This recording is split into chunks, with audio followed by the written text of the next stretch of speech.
د خیبر پښتونخوا د مواصلاتو وزیر شکیل خان د خپل وزارت نه مستعفي استعفا وزیر اعلی ته استولې ده. د پی ټی آی رهنما شکیل خان وینا مستعفي شوی وزیر جیل کې د پی ټی آی بانی سره ملاقات کې د صوبایي حکومت د بدعنوانۍ ذکر کړی و.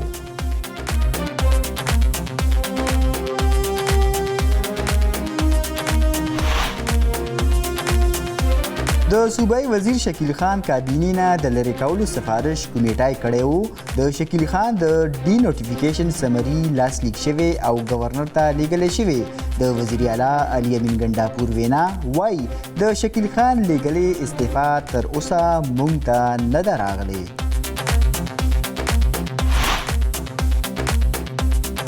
د خیبر پښتونخوا حکومت د فیض حمید په اړه دریځ نه لري. دا د فوج خپله معامله ده.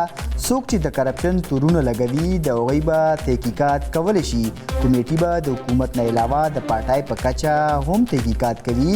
د خیبر پښتونخوا د اطلاعاتو مشیر بیرسټر سیف وینا وایي د شکیل خان په اړه د کرپشن الزامونه د تحریک انصاف بانی ته رسیدلي.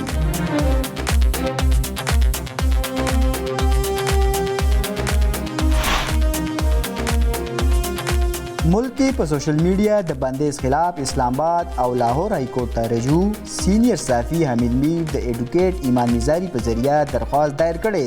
درخواست کې وایي فایروال په نامه نظام د خلکو د حقونو خلاف دی. های کورټ ته د فایروال نظام لګولو مخنیوی ونیسي.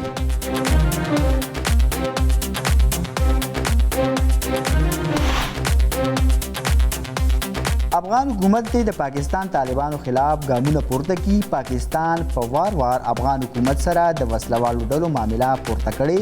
د دفتر خارجه ترجمان ممتاز زهرا بلوچ افغان حکومت ته وینا وایي پکار ده چې نور هیوادونه هم د پاکستان داخله معاملو کې مداخلت ونه کړي.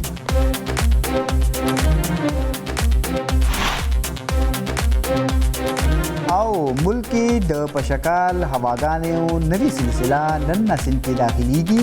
د مونسون سپیل دا سلسله به 25 اگست پورې جاری وي.